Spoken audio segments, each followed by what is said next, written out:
सहेली।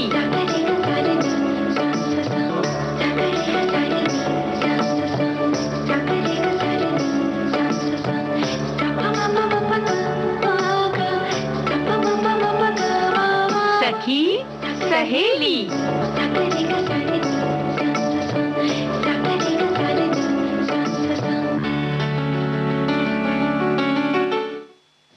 सभी सखियों सहेलियों को सोनाली पाठक का नमस्कार और प्यारी बुआ आप भी हमारा नमस्कार स्वीकार करें। लो स्वीकार कर लिया और ढेर सारा आशीर्वाद साथ में। और भाई तुमने केवल सखियों सहेलियों की बात की तो हमारे बहुत सारे सखा बंधु भी हैं ना, जुड़ गए को भी नमस्कार। बिल्कुल सही बात है, यही तो हम कह रहे हैं ना कि भाई जब सब श्रोता हैं हमारे साथ में जुड़ गए हैं, 3 बजे का कार्यक्रम सखी सहेली लेकर हम हाजिर हो गए, है ना। और भाई आज का दिन तो सबको पता है, वर्ल्ड फेमस है कि व्यंजन विधि का दिन है जी। तो हम क्या बताएंगे? व्यंजन विधियां बताएंगे, पर वो व्यंजन विधियां आज होगी पौष्टिक नाश्ते। यानी कि हम खाने में नाश्ते में तली भुनी चीजें तो लेते हैं, पर अगर हमें स्वस्थ रहना है तो हमें पौष्टिक नाश्ता करना चाहिए। यही तो हम कह रहे हैं। और इसीलिए जब बात होती है पौष्टिकता की, स्वास्थ्य की, तो बस मौसम के फल हमें इस्तेमाल करने चाहिए। तो मौसमी फल और हमारी सेहत, ये भी आज विषय है जिस पर हम चर्चा करेंगे। और मौसमी फल जब हम खरीदे तो हमें किन किन सावधानियों का ध्यान रखना है, उस विषय पर भी हम बातचीत करेंगे। जी हाँ, केवल फलों के बारे में नहीं बल्कि जो भी खरीदते हैं आजकल तो हर चीज घर बैठे मिल रही है। तो ये बात बिल्कुल सही है कि आराम बहुत हो गया है, लेकिन फिर भी जैसे बाजार जाते थे या घर में खरीद रहे हैं, हर जगह सावधानी बहुत जरूरी है। तो सावधानी के बारे में बात करेंगे कि कैसे सावधानी खरीदारी में रखें, है ना। और आज हम वीरांगना सुधाताई जोशी के बारे में भी बातचीत करेंगे। क्या बात है, ये बात बिल्कुल सही है। आज वीरांगना का दिवस है, सखी विशेष में हम बात करेंगे। और लेकिन अगर बात करेंगे तो उससे पहले अगर सोनाली बिटिया गीत सुनवा दो तो ज्यादा मजा आ जाएगा, है कि नहीं?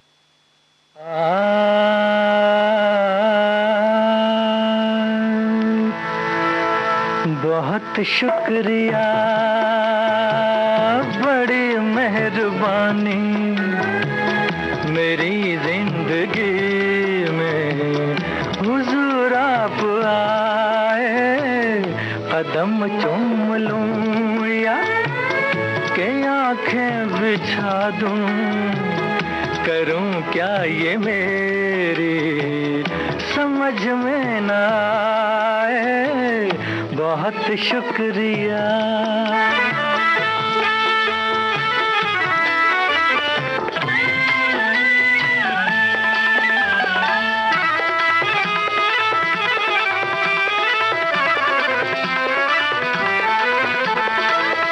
करूं पेश तुमको नजराना दिल का, नजराना दिल का, कि बन जाए कोई अफसाना दिल का।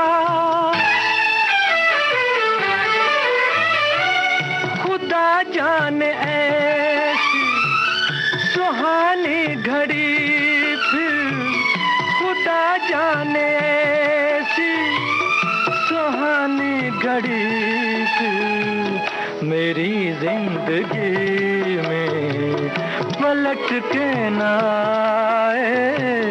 बहुत शुक्रिया।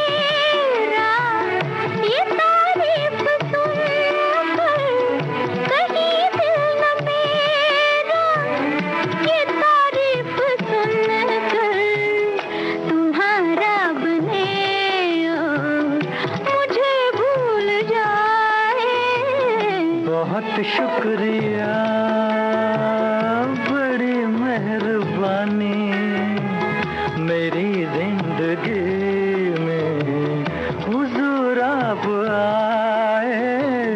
कदम चूम लूं या के आंखें बिछा दूं, करूं क्या ये मेरी समझ में ना आए, बहुत शुक्रिया। तो भाई बड़ा प्यारा सा ये गीत कार्यक्रम के शुरुआत में, तो शुक्रिया से अगर शुरू होता है कार्यक्रम तो अच्छा तो लगता ही है कि नहीं? सचमुच शुक्रिया कहते रहना चाहिए। कहते और रहना कुछ लोग चाहिए। ऐसे होते हैं ना जिनके बदौलत हमारी जिंदगी जो होती है खुशनुमा होती है, उन्हें तो हमें शुक्रिया कहना ही चाहिए, है ना? बिल्कुल। और आज की पूरी जिंदगी क्यों, हमारा जो जीवन है, जो हम खुली हवा में सांस ले रहे हैं, आज़ादी से जी रहे हैं और विकास की ओर आगे आगे बढ़ते जा रहे हैं, वो बहुत सारे हमारे वीरों और वीरांगनाओं और वीर सपूतों के कारण है कि नहीं? तो इन्हें हम शुक्रिया करें, उसके साथ साथ उनकी जो बातें हैं उन्हें याद करें, बार बार कुछ प्रेरणा लें और आगे आने वाली पीढ़ी को इनके बारे में बताते चलें तो कितना अच्छा होगा सोनाली बिटिया, है कि नहीं? इसीलिए आज हम लेकर आए हैं वीरांगना सुधाताई जोशी के बारे में। सुधाताई जोशी पुर्तगाली साम्राज्यवादियों से गोवा की मुक्ति के स्वतंत्रता संग्राम की प्रमुख नेता थी। सुधाताई जोशी का जन्म 14 जनवरी 1918 को गोवा के प्रियोल गांव में हुआ था। और अगर बताएं तो कोई भी औपचारिक शिक्षा नहीं मिली थी। ऐसे कहते हैं ना कि भाई शिक्षित हो तभी कुछ कर सकते हो, लेकिन ऐसा नहीं है। अपने पिता की सहायता से और खुद के प्रयत्नों से पर्याप्त शिक्षा ग्रहण की उन्होंने और संस्कृति कोश के प्रसिद्ध संपादक महादेव शास्त्री जोशी से विवाहबद्ध होकर सुधाताई पुणे आ गईं। उनके पति स्वयं गोवा मुक्ति संग्राम से जुड़े थे। उन्होंने गोवा राष्ट्रीय कांग्रेस द्वारा संचालित सत्याग्रह आंदोलन में सत्याग्रहियों का नेतृत्व करने का निश्चय किया था। अब देखो सोनाली, ऐसा है ना कि सुधाताई खुद इसका महत्व समझती थी कि भाई इसका क्या महत्व है, लेकिन उस समय उनके पति इससे भी अधिक, या कह सकते हैं कि उतना ही महत्वपूर्ण कार्य कर रहे थे, यानी कि संस्कृति कोश के संपादक का पद वो संभाल रहे थे। इसलिए अब जाहिर है कि बात आ गई कि सुधाताई क्या करे, तो उन्होंने स्वयं फैसला लिया कि वो स्वयं गोवा राष्ट्रीय कांग्रेस के आंदोलन में हिस्सा लेंगी और बस चल पड़ी गोवा की ओर। और पुर्तगाली सरकार ने उनके गोवा प्रवेश की सूचना देने वालों को भारी रकम की घोषणा कर रखी थी, पर लोगों ने सुधाताई का स्वागत किया और उन्हें गुप्त रूप से गोवा प्रवेश में सहायता पहुंचाई। भाई हिम्मत की बात है, लोगों ने तो सहायता की, लेकिन फिर भी सरकार ने जो किया इसमें इनको बहुत सारे जोखिम उठाने पड़े, लेकिन उसके बाद भी वो पहुंची, ये बहुत बड़ी बात है। और फिर इस तरह से 5 अप्रैल 1955 को सुधाताई को महापसा नामक स्थान पर एक सभा को संबोधित करना था जब, तो पुलिस ने वो स्थान पहले से ही घेर लिया था और उनके भाषण के शुरू होते ही पुलिस ने उन्हें गिरफ्तार कर लिया। और पुर्तगाल सरकार ने सुधाताई पर मुकदमा चलाया, उन्हें 2 वर्ष के कारागार की सजा सुनाई। अपने आंदोलन के दौरान पुर्तगाल को उन्होंने स्मरण दिलाया कि पुर्तगाल स्वयं 1580 से 1640 तक स्पेन का गुलाम था। जेल में उन्हें 1 वर्ष तक अमानवीय स्थितियों में रखा गया। पुर्तगाली अधिकारियों के बुरे बर्ताव के कारण सुधाताई जोशी ने भूख हड़ताल कर दी और स्वयं आचार्य विनोबा, अब भूख हड़ताल की तो खुद आचार्य विनोबा भावे ने पत्र लिखकर उनके जो है कि मुहिम की सराहना की, साहस की सराहना की। बहुत बड़ी बात है कि आचार्य विनोबा भावे जैसे सन्यासी ने, कर्मठ व्यक्ति ने उनके साहस की सराहना की, क्योंकि खुद बहुत बड़े संयमी व्यक्ति थे। जी। और हमारे एक श्रोता ने एक संदेश लिखकर भेजा है कि सुधाताई जोशी का जन्म 14 जनवरी 1918 को गोवा में हुआ था। पुर्तगाली साम्राज्यवादियों से गोवा की मुक्ति के स्वतंत्रता संग्राम की प्रमुख नेता थी। यह सत्याग्रह आंदोलन में भाग लेती थी। सुधाताई ने 2 वर्ष तक कारागार की सजा भी भोगी। सुधाताई जोशी वीरांगना के साहस की उस समय सारे देश में बड़ी प्रशंसा हुई थी। और उस समय तो हुई, आज भी हम कर रहे हैं। और जैसे कि हम आगे की बात बता रहे थे कि जेल में वो थी और जेल में जब स्वास्थ्य बिगड़ने लगा तो 2 वर्षों के कारावास के बाद जेल से उन्हें रिहा कर दिया गया। मातृभूमि के लिए उनकी निस्वार्थ प्रतिबद्धता और अदम्य साहस त्याग के सामने हम सादरपूर्वक नतमस्तक होते हैं, उन्हें नमन करते हैं।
मन की शक्ति, शरीर की शक्ति यानी तन की शक्ति सब बहुत जरूरी है कि नहीं? और कहते हैं ना, मन के हारे हार है, मन के जीते जीत। तो हमारे मन को जो है हमेशा स्वस्थ रखना है हमें, क्योंकि क्या है, तन के स्वास्थ्य के लिए हम बहुत कुछ करते हैं, पर मन के स्वास्थ्य के लिए भी हमें बहुत कुछ करना चाहिए। बहुत कुछ करना चाहिए, लेकिन फिर भी मन खुश रखने के लिए, मन स्वस्थ रखने के लिए तन का भी स्वास्थ्य जरूरी है कि नहीं? थोड़ा बहुत ध्यान रखना पड़ता है। अब एकदम ऐसे हम पूरक है वो। हाँ, एकदम ऐसे छोड़ दोगे तो नहीं चलेगा, है कि नहीं? क्योंकि देखो कभी कभी क्या होता है कि बहुत हम तला भुना खाते हैं, तब बड़ा मन खुश हो जाता है। कभी कभी फल फूल खा लो तो मन एकदम फ्रेश हो जाता है, ताजगी आ जाती है कि नहीं?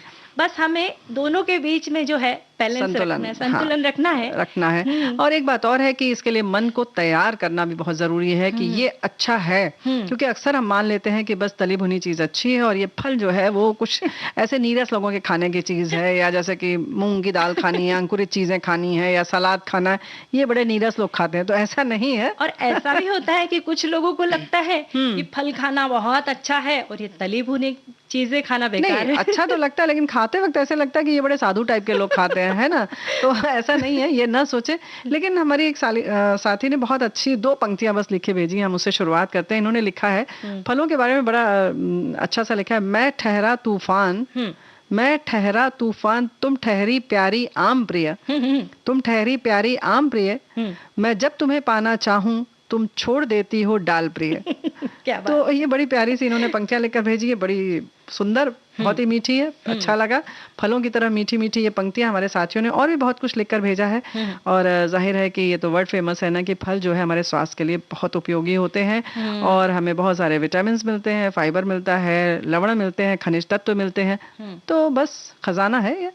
और सबसे महत्वपूर्ण बात है कि फलों के सेवन से हमारी रोग प्रतिरोधक शक्ति बढ़ती है, यानी इम्यून सिस्टम जो है हमारा स्ट्रांग होता है। इसलिए जो लोग रोज फलों का सेवन करते हैं उनके बीमार होने के आसार बहुत कम हो जाते हैं जी। और इस समय तो हमें बहुत स्वास्थ्य का बहुत ध्यान रखना चाहिए भाई। ये देखो, इसीलिए हमारे साथियों ने भी लिखकर भेजा है कि फलों का सेवन प्राकृतिक मिठास देने के साथ सेहत को दुरुस्त रखता है।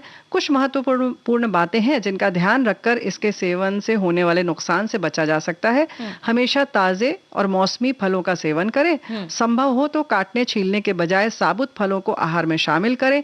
फलों को दूध, दही या नट्स के साथ मिलाकर खाएं। इससे पोषण का स्तर बढ़ेगा और ब्लड ग्लूकोज लेवल नियंत्रित रहेगा। फलों के जूस के प्रयोग से बचना चाहिए। बहुत सही बात इन्होंने लिखी। और एक श्रोता ने ये भी लिखा है कि अभी जो फल आ रहे हैं जी, वे हाइब्रिड वाले हैं। और दूसरी बात, कई फलों में केमिकल का यूज किया जा रहा है। हमारे कुछ मित्र हैं जिनका फार्म हाउस है जिसमें फल लगाते हैं, लेकिन वे अपने लिए ऑर्गेनिक खाद द्वारा उत्पन्न किए हुए फल ही खाते हैं, चाहे वो केला हो, अंगूर हो, संतरा हो या अनेक ऐसे कोई फल हो। उनमें फायदा कम और नुकसान ज्यादा हो सकता है क्योंकि इसमें केमिकल का प्रभाव बहुत ज्यादा रहता है। तो ये तो सावधानी की बात है, वो तो हमें रखना ही चाहिए।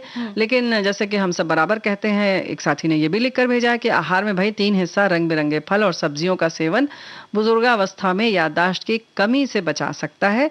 इतना ही नहीं, रोजाना सिर्फ आधी मौसमी खाने से भी मस्तिष्क स्वस्थ रहता है। इन्होंने लिखा है कि अमेरिकी शोधकर्ताओं का कहना है कि निश्चित फल का सेवन मानसिक सेहत को बरकरार रखता है। तो ये तो भाई प्रत्यक्ष रूप से दिखाई भी देता है कि नहीं? हाँ, और ताजे फल पोटेशियम से भरपूर होते हैं जो हमारे ब्लड प्रेशर को कंट्रोल करने में मदद करते हैं। अगर आप नियमित रूप से फलों को अपने आहार में शामिल करते हैं तो दिल की बीमारी से दूर रह सकते हैं। तो भाई बहुत सारी जो बीमारियां हैं उनसे आप बचे रहेंगे, ये तो हम पहले ही बता चुके हैं, तुमने बताया ना। तो ये सब चीजें हमें ध्यान रखना चाहिए। हमारे साथी ये भी लिखकर भेजते हैं कि फ्रूट हमें शक्ति देते हैं, हमें स्वस्थ रहने में मदद करते हैं, हमारी सोच को सकारात्मक रखते हैं, क्योंकि जैसा अन्न वैसा मन। तो भाई फल खाइए, खुश रहिए जी। और फलों में फाइबर यानी रेशे बहुत ज़्यादा होते हैं जिससे हमारा पाचन तंत्र बहुत मजबूत होता है। और फाइबर शरीर में कैटाबॉलिक प्रोसेस यानी सफाई में मदद करता है जिससे हमारा कोलेस्ट्रॉल जो है वो भी संतुलन में रहता है। तो भाई ये बात बिल्कुल सही है। ऐसे ही हमारा रक्तचाप भी सही रहता है। अक्सर उन लोगों को गुस्सा कम आता होगा, हमें तो ऐसा लगता है, पता नहीं, जो लोग फल खाते होंगे। और अपना तो कुछ गुस्सा आ ही जाता है कि नहीं, है ना? तो कितना भी खा के हम शांत कर सकते हैं, वैसे कर सकते हैं। हाँ, गुस्सा आने के बाद नहीं शांत कर सकते। देखो, फल अगर लगातार खाओगी तो ही मन शांत रहेगा। इसलिए रोज खाना है, हमें रोज खाना है। हाँ, बिल्कुल सही बात है। और फलों में जो है ल्यूटिन और जैक्सिन नामक तत्व पाए जाते हैं, जिसके कारण आंखों से जुड़ी हुई कई परेशानियां जो है उससे हम दूर रह सकते हैं, क्योंकि प्राकृतिक शक्कर इसमें होती है, हमने जैसे पहले कहा। तो जो इन्हें बीमारी है शुगर की, उन्हें भी आप खा सकते हैं और मन तृप्त हो सकता है जैसे। लेकिन उसमें भी ऐसा नहीं है कि हम कहते हैं कि डायबिटिक लोग जो हैं वो आराम से फल खाएं, उन्हें भी केला, अंगूर ये सब बहुत नियंत्रण में रहकर खाना पड़ता है ना। सीताफल, आम, चीकू ये बहुत मीठे होते हाँ, हैं जी। तो अगर आपके डॉक्टर आपको सलाह दे तभी आप खाएं और कम मात्रा में खाएं। और फलों में विटामिन ए प्राकृतिक रूप से मौजूद रहता है, यानी ये वसा यानी फैट घुलने वाला विटामिन होता है, जिससे आंखें, हड्डियां और त्वचा स्वस्थ रहती है। विटामिन ए में जो है आम और पपीता, खुबानी में भी पाया जाता है। और बहुत सारे फलों में विटामिन B5 मौजूद रहता है जो त्वचा को चमकदार बनाता है। तो विटामिन B5 जो होता है एवोकाडो में पाया जाता है। केले में विटामिन B6 मौजूद रहता है जो रक्त की जो कमी है उसमें भी मतलब हमें सेहतमंद रखता है ना। तो इन सारी चीज़ों में अलग अलग समय में अलग अलग चीज़ें हमें सहयोग देती रहती हैं।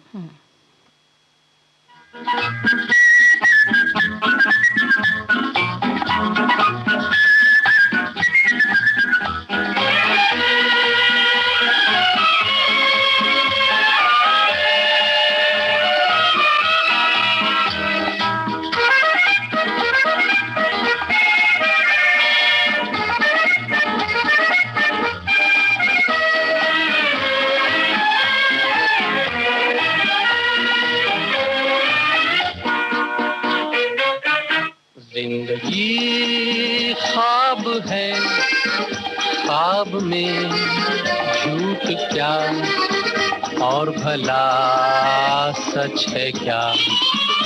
जिंदगी ख्वाब है, ख्वाब में झूठ क्या और भला सच है क्या। सब सच है, जिंदगी ख्वाब है।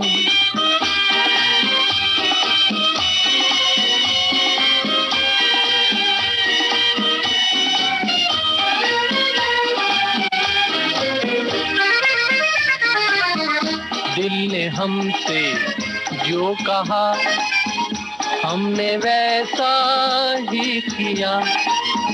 दिल ने हमसे जो कहा हमने वैसा ही किया। फिर कभी फुर्सत से सोचेंगे बुरा था या भला। जिंदगी ख्वाब है, ख्वाब में झूठ क्या और भला सच है क्या। जिंदगी ख्वाब है।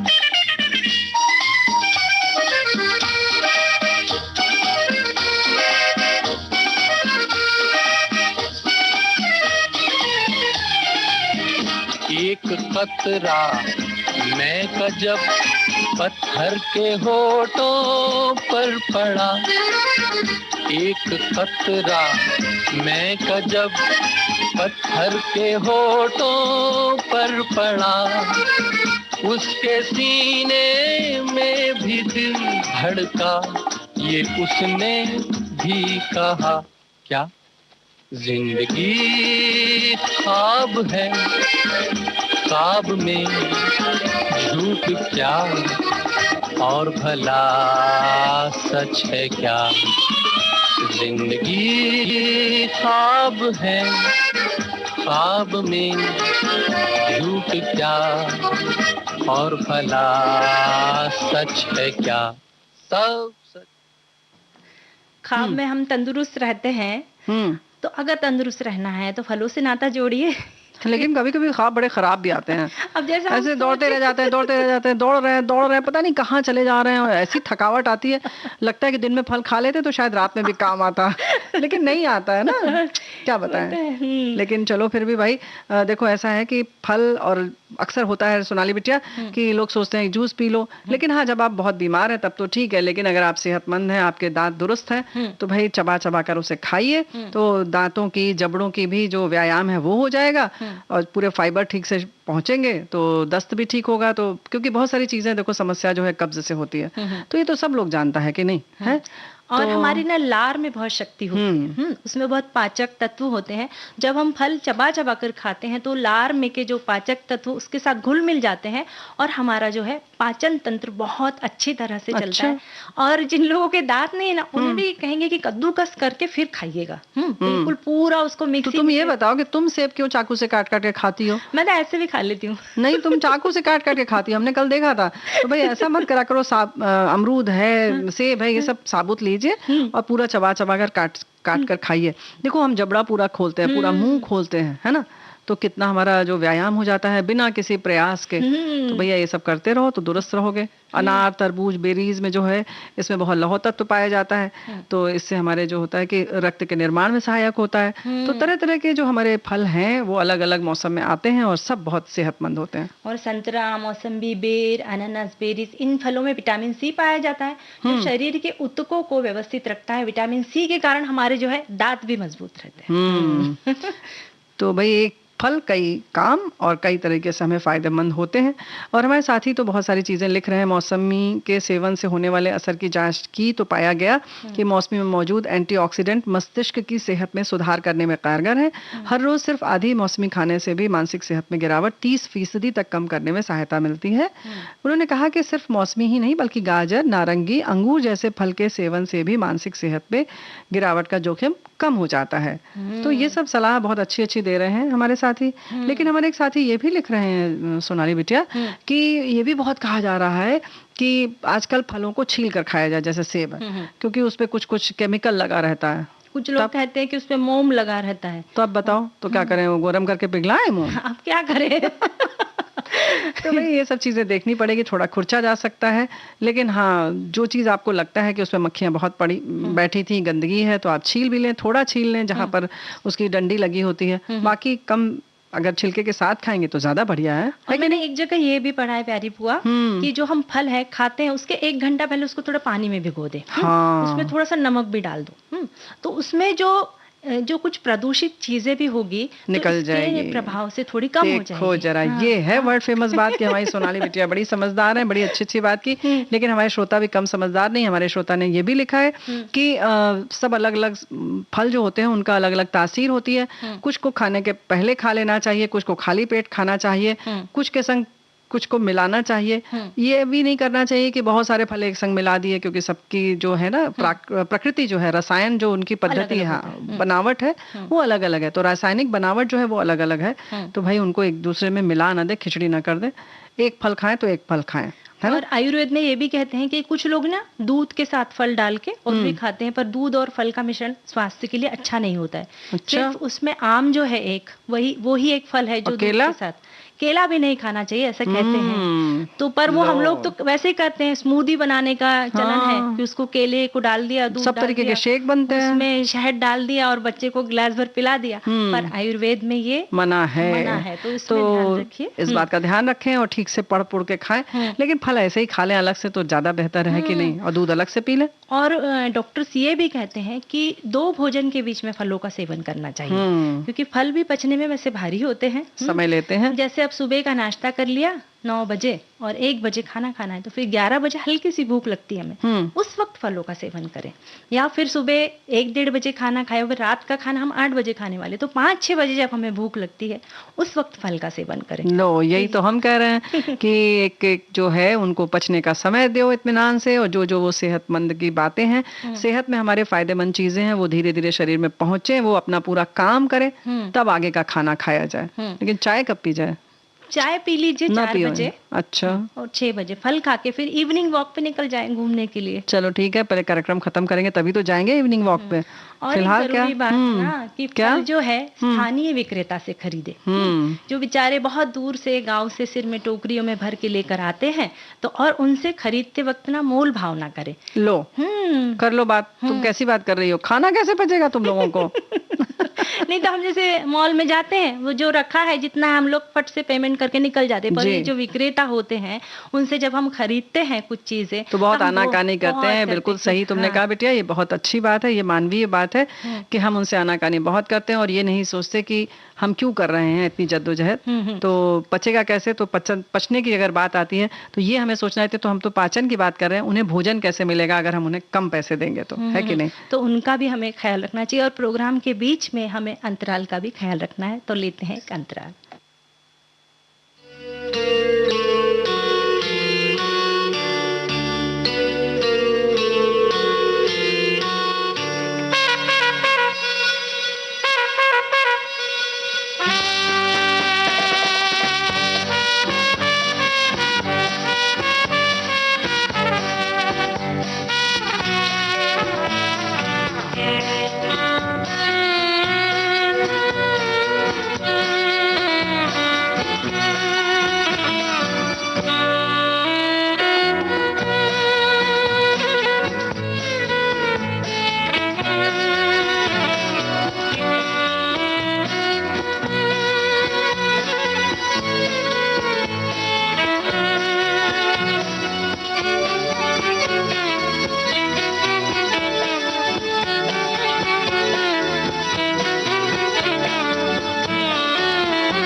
ये है विविध भारती कार्यक्रम है सखी सहेली। अंतराल के बाद हम फिर हाजिर हैं। फिर हाजिर हो गए। हमने वादा किया था कि हम आ जाएंगे, है कि नहीं। और अब तो हमारे सब साथी समझ गए कि कब अंतराल आता है, कब गीत सुनते हैं, कब कौन सी बातें करते हैं, लेकिन ये नहीं पता होगा कि अभी हम गीत सुनाने जा रहे हैं, तो है ना। सुनते हैं गीत।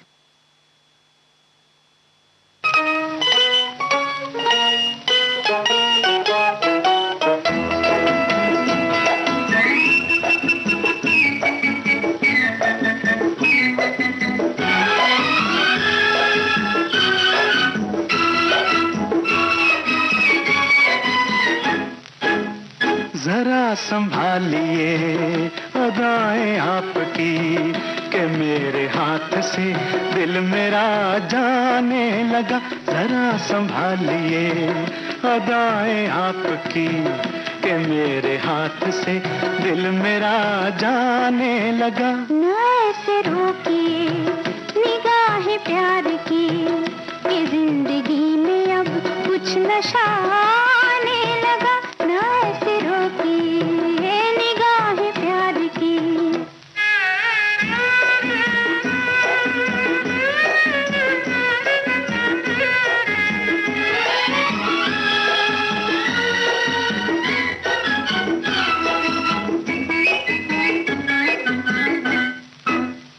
खिली खिली चांदनी जगमगाती रहे।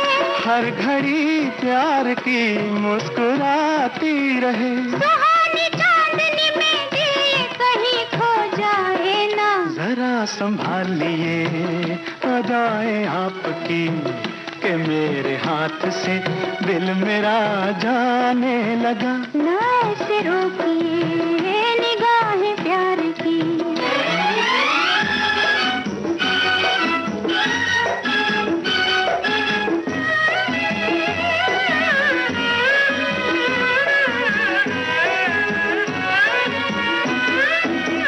रुकी रुकी सांस है बह के कदम। कैसी मंजिल है ये किस जहां में है हम। वो कौन है जो सनम आज तेरा हो जाए ना। ना ऐसे रोकिए निगाह प्यार की कि जिंदगी में अब कुछ नशा आने लगा। जरा संभालिए अदाएं आपकी।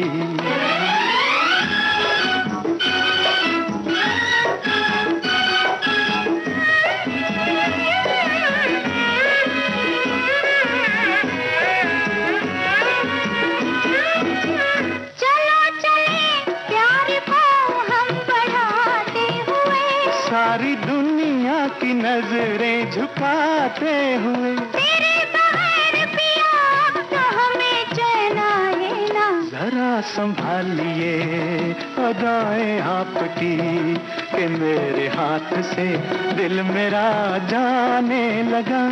ऐसे रोकिए निगाह प्यार की, इस जिंदगी में अब कुछ नशा आने लगा। जरा संभालिए अदाएं आपकी। तो भाई इस तरीके से हम लोग खरीदारी की बात कर रहे थे और फल के सेवन की बात कर रहे थे। लेकिन ये तो भाई वर्ड फेमस है कि आजकल जो है दिन प्रतिदिन ऑनलाइन शॉपिंग, यानी कि अगर हम घर में बैठे बैठे हम खरीदारी का जो प्रचलन बढ़ा है, उससे ज़्यादा खतरनाक तो स्थिति हो गई है। लेकिन जब हम सामान्य रूप से थैला लेकर जाते हैं ना, उसमें भी बचना चाहिए, है कि नहीं? पर उसका मजा ही कुछ और होता है। हाँ, मज़ा तो है, लेकिन जब पैसा जब अच्छे से जेब हल्की होती है तब उसका मज़ा, तो उस पर ध्यान देना बड़ा जरूरी है ना। खुशी तो बहुत होती है जी। तुम्हारा चेहरा एकदम चमकने लगता है जब कहो कि हाँ हाँ बाजार चलो। खरीदारी की बात चलती है तो हम महिलाओं की आंखों में अलग ही चमक नजर आने लगती है प्यारी बुआ।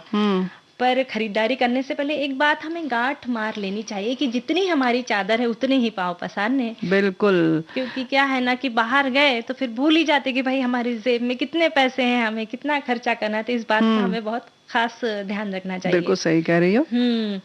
और हमें सामान खरीदते वक्त ऐसा लगता है कि हमें ये भी खरीदना है, हमें इसकी भी जरूरत है। इस कारण जो है हमारा जो बजट जो है पूरा बिगड़ सकता है। इसलिए बेहतर होगा कि हम पहले लिस्ट बना ले कि कौन सी चीजें हमें पहले खरीदना है, कौन सी चीजें नहीं खरीदना है, कौन सी चीजें हम कुछ दिनों बाद भी ले सकते हैं। बाद भी ले सकते हैं, ये तो बजट बिगड़ने की बात तो है ही। लेकिन अगर हम लिस्ट नहीं बनाते हैं, सूची नहीं बनाकर जाते हैं, तो अक्सर जो जरूरी चीज है वो छूट भी जाती है। कि हम तो घर से रटते हुए जा रहे थे, अच्छा ये लेना है, लेकिन पता लगा सबसे जरूरी चीज जो थी जिसके लिए हम गए थे वो कहीं ना कहीं पीछे रह गई या कहीं कहीं छूट गई। क्योंकि अक्सर होता है कि बाजार जाकर हम भौचक्के से हो जाते हैं। इतनी तरह की चीजें दिखती हैं जिनकी कि हमने विचार में भी नहीं सोचा था कि अच्छा ये लेना है।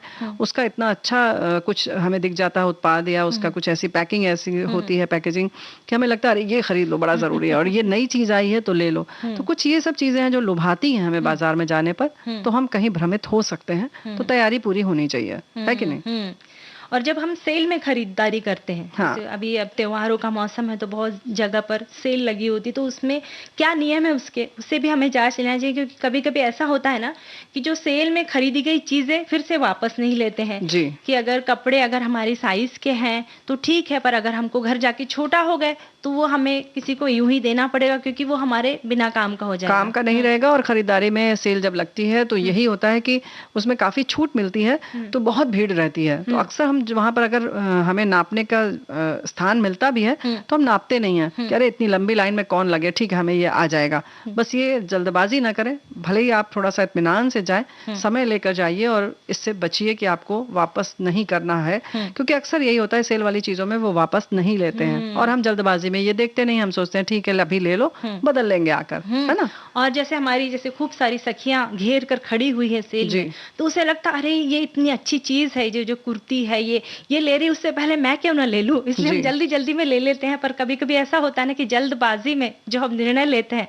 उसमें हम बहुत बुरी तरह फंस जाते हैं। बिल्कुल सही बात है। तो इस बात का ख्याल रखें। और खास तौर से जब हम लोग बार बार कह रहे हैं कि ऑनलाइन जो हम खरीदते हैं उसमें, और जब भी हम दें खरीदारी करें या पूरा जब हम पैसा देने लगते हैं, खरीदने लगते हैं, उससे पहले एक बार चीजों को फिर से चेक कर लीजिए, जांच लीजिए अच्छी तरीके से कि उनको कहीं ऐसा तो नहीं कि आपने 300 की चीज देखी और जब आप क्लिक करने लगे, पैसा देने लगे तो वो 420 रुपए में हो गया या 410 रुपए पहुंच गया। हो सकता है वो आपके घर पहुंचाने का भी पैसा ले रहे हों। फिर उसके संग संग ये भी होता है कि उनके वापस करने की क्या नीतियां हैं, क्या पॉलिसी है उनकी, वो जरूर देखें। अक्सर हम सोचते हैं अब तो बड़े आराम से ले लो वापस चला जाएगा, क्योंकि होता है 90% चीजें वापस ली जाती हैं। लेकिन हर दुकान की अपनी एक अलग नियम होते हैं। कभी कुछ छुपे छुपे इसमें स्टार में लिखा होता है, नहीं लिखा क्लियर बिल्कुल स्पष्ट रहता है सोनाली, लेकिन हम ही नहीं पढ़ते हैं जल्दबाजी में, क्योंकि मान कर चलते हैं कि अरे अब ये तो वापस हो जाएगा। अरे खरीदते रहो, हमारी सहेली भी तो खरीदती है, जब तक वापस कर देती है। तो ऐसा नहीं है, कुछ चीजें वापस नहीं होती। और अक्सर इसमें जरूर ध्यान रखें कि उसमें जो लोग खरीद चुके हैं उनके रिव्यू आते हैं, यानी उनके भी सुझाव आते हैं, उनके विचार आते हैं, उनके संदेश होते हैं, उनके खरीदने के जो अपने अनुभव है वो साझा करते हैं कि हाँ जो रंग हमने सोचा था वो नहीं है, या कपड़ा इसमें सूती लिखा लेकिन सूती नहीं है, इसमें मिला हुआ है सिंथेटिक भी, या बहुत खराब क्वालिटी है, सिलाई अच्छी नहीं है, कुर्ता सही है, पैंट की नाप बहुत खराब है, दुपट्टा बहुत अच्छा है, तो ऐसी चीजें हैं तो आप देख लें। कभी कभी लिखते हैं हाँ बहुत मुलायम कपड़ा है, तो आप देख लें कि आपके लिए कितना सहायक है ये, है कि नहीं। एक हमारे साथी ने लिखा है कि हमें बाजार से वस्तु खरीदते समय उसकी पैकेजिंग पर की गई डेट जो है और एक्सपायरी डेट को हमें देखना चाहिए। हमें वस्तु खरीदने पर दुकानदार द्वारा बिल भी लेना चाहिए। हमें वस्तु की क्वालिटी और क्वांटिटी दोनों चेक कर लेनी चाहिए, यानी उसका क्वालिटी यानी गुणवत्ता कैसी है। हाँ बिल्कुल सही बात है। हाँ। तो ये बात बहुत अच्छी आपने लिखी है, और ये तो खाने के लिए हो गया कि खाने की चीजों पर जरूर इस बात का ध्यान रखें कि कब वो पैकिंग हुई है उसकी, और ऐसा तो नहीं कि आप अभी ठीक है एक्सपायरी देख तो रहे हैं, अभी तो नहीं है, लेकिन हो सकता है 15 दिन बाद ही हो अक्सर। और इसी तरीके से जो हमारे मेकअप का सामान होता है, लिपस्टिक है, काजल है, क्योंकि एक बार खरीदारी के समय यही हुआ, उसने खुद बताया कि आप देखिए ले रही हैं 4 लिपस्टिक एक साथ, इसमें जो है ये 6 महीने बाद एक्सपायर हो जाएगी, तो क्या आप इसको चला पाएंगे ज्यादा दिन? ये ज्यादा दिन नहीं चलेगी, तो 6 महीने में तो खत्म नहीं हो पाएगी, तो आपका नुकसान होगा। तो कभी कभी दुकानदार बताते हैं, लेकिन भाई समझदारी तो हमें रखनी होगी ना। ये कभी कभी मिलते हैं ना कि भाई ये 200 की चीज हमें 80 रुपए में मिल रही है, तो क्यों ना मैं 4 ले लूं, कि मेरे ये भी ड्रेस पे अच्छी लगेगी, उस भी ड्रेस पे अच्छी लगेगी। तो हमें खुद सजग रहना होगा। अब ये तो दुकानदार बच्चे कहा ना बिटिया कि कभी कभी मिलते हैं ऐसे, हमेशा तो मिलते नहीं है। वैसे प्यारी बुआ आप जो बता रहे हैं उस बात को भी हमें गांठ मार कर रखना है कि बिल्कुल भी बहक नहीं जाना है। बिल्कुल। और हमारे एक साथी ने लिखा है कि credit card number, address, telephone number आदि के अलावा अन्य सूचनाएं जैसे PAN number, bank account number, licence number, माता पिता का नाम आदि ऑनलाइन शॉपिंग में ना बताए, उसका भी कोई जो है उसका फायदा उठा सकता है। बिल्कुल उठा सकता है, क्या आप बिल्कुल लुट जाएंगे। और इसके लिए देखो दूसरे हमारे श्रोता ने बहुत अच्छा लिखा है, टिप्स ही दे दिया, समझ लो कि साइबर कैफे से इस तरीके की ऑनलाइन शॉपिंग कभी ना करें, क्योंकि आपने तो नहीं दिया, लेकिन आपने जब कंप्यूटर में डाला तो वो सब घर या ऑफिस के पीसी से अगर आप कर रहे हैं तो सुनिश्चित कर लें कि आपका जो कंप्यूटर है एंटीवायरस सॉफ्टवेयर की सुरक्षा से लैस है। आप ऑनलाइन शॉपिंग की संपूर्ण सुरक्षा के लिए virtual credit card, debit card number ही अपनाएं। तो देखो भाई ये चीजें बहुत जरूरी हैं, क्योंकि अगर आपने डाल दिया सचमुच का, तो कभी कभी अगर आप साइबर कैफे में गए हैं तो वो सेव कर लेते हैं, वो सुरक्षित कर लेते हैं वो नंबर, और कहीं और उसका इस्तेमाल कर सकते हैं। तो भैया सुरक्षा बहुत जरूरी है।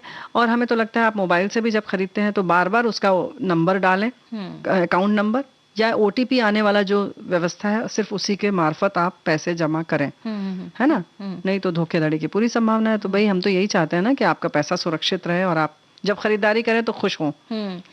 और अब गीत सुनते हैं।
तो भाई हम तो यही जैसे बता रहे थे ना सोनाली कि जब भी आप बाजार जाएं तो ऐसा ना हो कि कठपुतली की तरह बस आप को बाजार जो है वो अपने हिसाब से नचाए और आप वैसे ही नाचते रहें। तो जो डोर है आपकी वो आपके हाथ में होनी खुद के चाहिए, हाथ में होनी चाहिए। क्योंकि आपका पैसा है, आपकी मेहनत का पैसा है।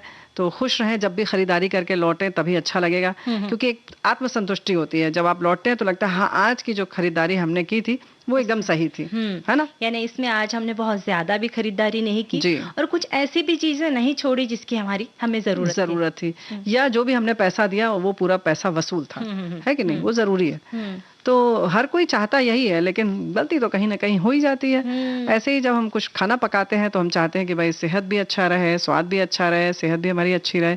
तो क्या बताने जा रही हो आज? आज हम स्टफ्ड इडली यानी भरवा इडली, आज जैसे हमने कहा है कि हम पौष्टिक नाश्ते बताएंगे जी। तो इडली तो सभी बनाते हैं घर पे, पर अगर जो नहीं बनाते उनके लिए हम शॉर्ट में हाँ जरूर बनाते हैं, बिगड़ जाती है भाई। तो बताओ, सही बताओ। तो सामग्री इडली बनाने के लिए हम 3 कप चावल, 1 कप उड़द की दाल, यानी कि जिस कप से आप नाप रहे हैं चावल उसी से आप उड़द की दाल नापे, 1/3 होना चाहिए, और नमक 1 छोटा चम्मच। अब कप का मतलब कप नहीं हो सकता, आप कटोरी से नापे भी ले सकते हैं।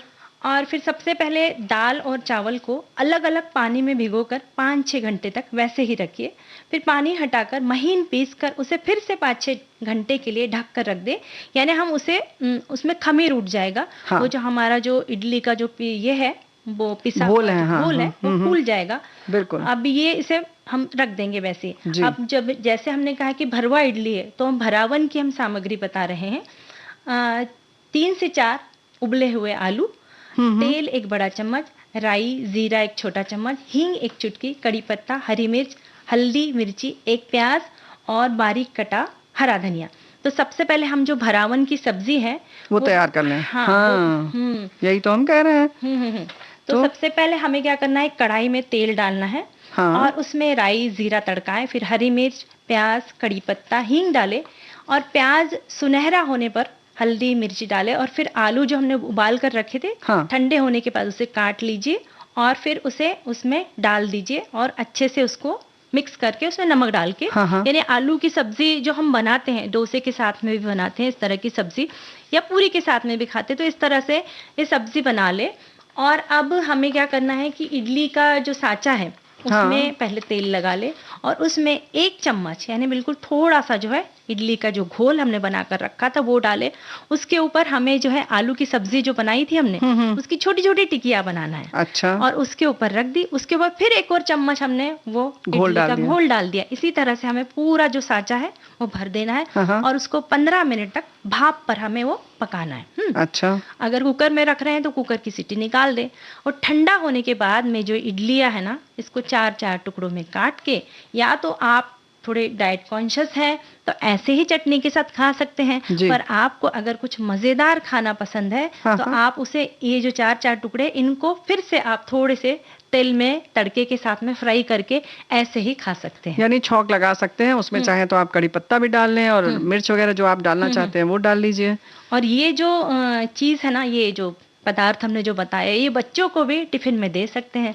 उन्हें रोज रोज रोटी सब्जी है, पराठा सब्जी है या फिर पूरी सब्जी हम देते हैं डब्बे में, तो ये कुछ पौष्टिक सा ऐसा कुछ बना के दिया तो बच्चे भी खुश हो जाएंगे। बिल्कुल सही बात है। और ऐसे ही हमारे साथी ने लिखकर भेजा है कि बीट रूट सूजी के चिल्ले, चिल्ले जैसे बनते हैं वैसे ही बनेंगे, बस इसमें बीट रूट मिलाना है।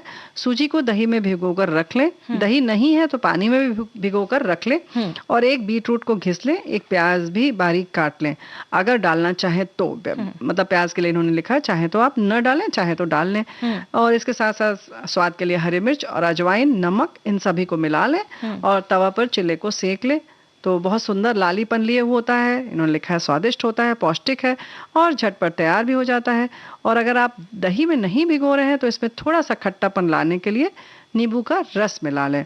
तो वाकई बहुत पौष्टिक चीज है ये, क्योंकि सूजी का चिल्ला अक्सर लोग बनाते हैं, मूंग की दाल का भी बनाते हैं। इसमें ये है कि जब बीट रूट मिल गया तो बहुत बढ़िया हो गया, ये और भी पौष्टिक हो गया, क्योंकि बीट रूट खाने से जो है हमारे शरीर में आयरन जो है वो बढ़ता है, रक्त बनने में मददगार है। तो बीट रूट का इस्तेमाल थोड़ा सा हम कम करते हैं क्योंकि थोड़ा स्वाद में अलग होता है जी। तो इस तरह से भी हम उसका इस्तेमाल कर सकते हैं। बहुत अच्छी रेसिपी लिखकर भेजी, इसलिए शुक्रिया। और अगली रेसिपी मैं बता रही हूँ इंस्टेंट डोसा।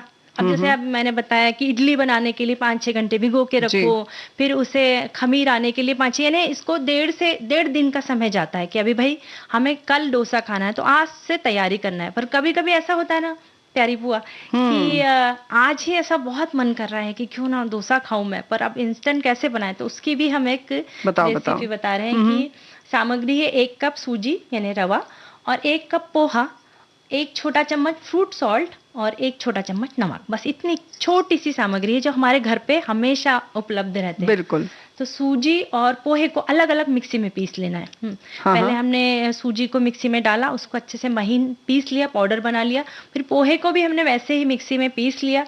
अब इस पाउडर को हमें एक बर्तन में डालकर इसमें 1 बड़ा चम्मच दही मिलाना है, यानी पेस्ट के हिसाब से उतनी ही मात्रा में डालें जितनी इसकी पेस्ट बने। और फिर नमक डालें, थोड़ा सा पानी डालें और फिर उसमें एकदम जब हमने तवा गरम कर लिया है, अब बनाना है, उस वक्त इसमें हम फ्रूट सॉल्ट डालें और अच्छे से मिलाकर एक नॉन स्टिक तवे पर ये फैलाए और अपनी मनपसंद चटनी के साथ में ये आप खा सकते हैं। हाँ, ये बात है, बिल्कुल सही बात है। और इसमें भी चाहें तो अगर आप ऊपर से कुछ इसमें गाजर घिस के डाल सकती हैं, क्या जैसे बीटरूट है वो घिस के डाल सकती हैं, तो उत्तपम जैसा हो जाएगा, तो इसका भी स्वाद और पौष्टिकता और बढ़ जाएगी। ये बात बिल्कुल सही है। और वैसे भी हमारे साथी ने लिखकर भेजा है कि 1 कप ताज़ा या जमे हुए या फिर उबला हुआ कॉर्न ले लें। इन्होंने लिखा है स्वीट कॉर्न सैलेड। तो 1/3 कप कटे हुए खीरे, 1/3 कप कटे हुए टमाटर, 2 बड़े प्याज बारीक कटी हुई, 1 हरी मिर्च, 2 बड़े चम्मच बारीक कटा हुआ हरा धनिया, 1 बड़ा चम्मच जैतून का तेल, बड़ा चम्मच नींबू का रस और 1/4 काली मिर्च पाउडर चाहिए स्वाद के हिसाब से। बनाने की विधि में लिखते हैं कि नमक बनाने वाले पानी में कॉर्न को डालकर मध्यम आंच पर 4 सीटी बजाकर उबाल लें, फिर कमरे के तापमान पर ठंडा होने दें। इसके बाद कॉर्न को एक बड़े कटोरे में निकाल लें, अतिरिक्त जो पानी है वो निकाल दें बाहर और इसमें कटा हुआ खीरा, कटा टमाटर, कटा हुआ प्याज, कटी हुई हरी मिर्च और धनिया पत्ते डाल दें। इसके ऊपर 1 बड़ा चम्मच नींबू का रस डालें। इसके बाद इस पर 1 बड़ा चम्मच जैतून का तेल डाल दें और 1/4 चम्मच काली मिर्च पाउडर डाल दें। स्वाद के हिसाब से नमक छिड़क दें, फिर इसे अच्छी तरह से मिला लें। कॉर्न सलाद परोसे जाने के लिए अब तैयार है। क्या बात है, बहुत बढ़िया, बहुत अच्छी रेसिपी है। तो बस भाई इतनी अच्छी चीज आपने बताई तो हम एक गीत भी पेश कर देते हैं आपके।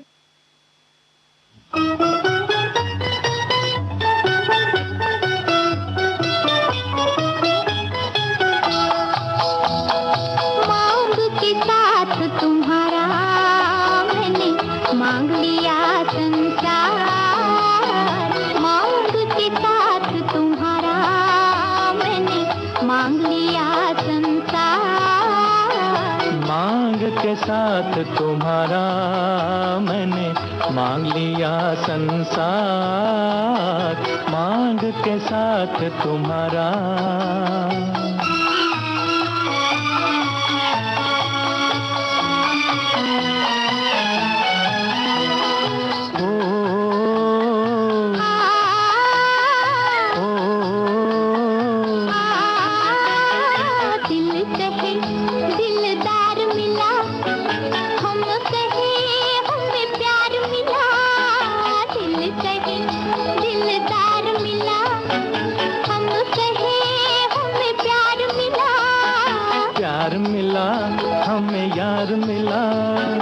एक नया संसार मिला, प्यार मिला हमें यार मिला, एक नया संसार मिला।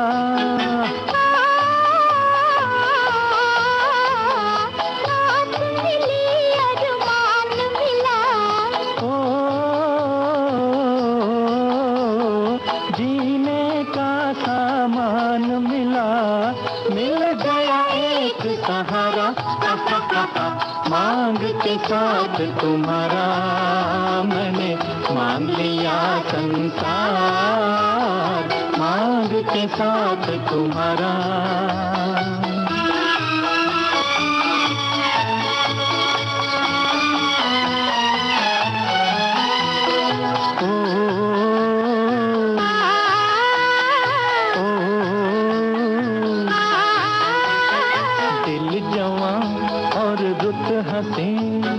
चल यूं ही चल दे कहीं, दिल जवां और रुत हंसी, चल यूं ही चल दे कहीं।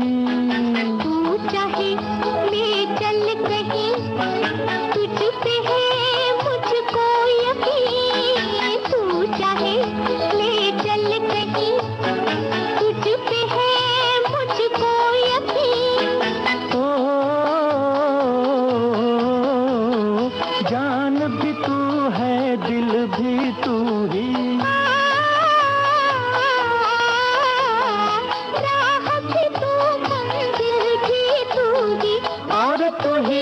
आकाश का तारा, मांग के साथ तुम्हारा मैंने मांग लिया संसार, मांग के साथ तुम्हारा।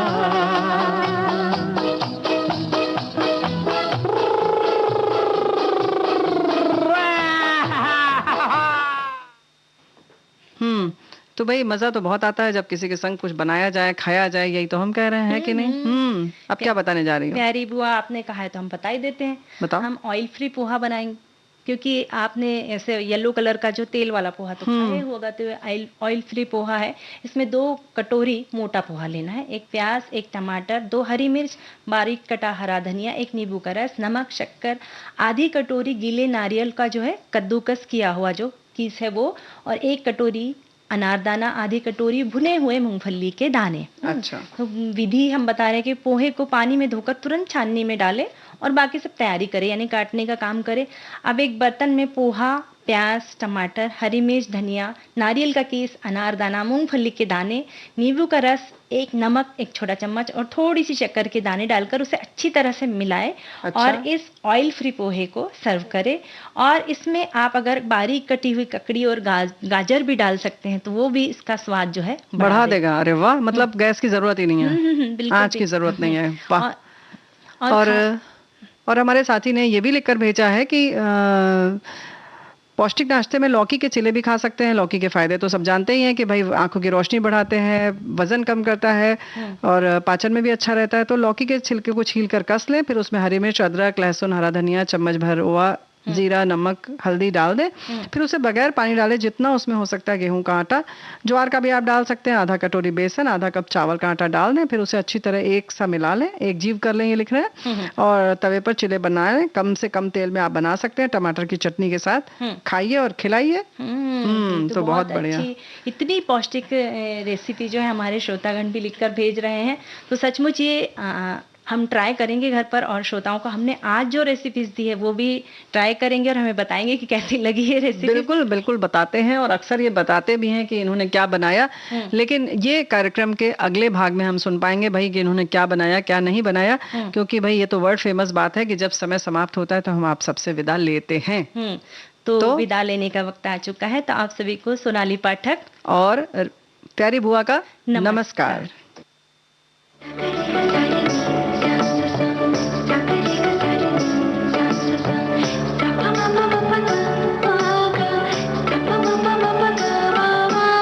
सखी सहेली।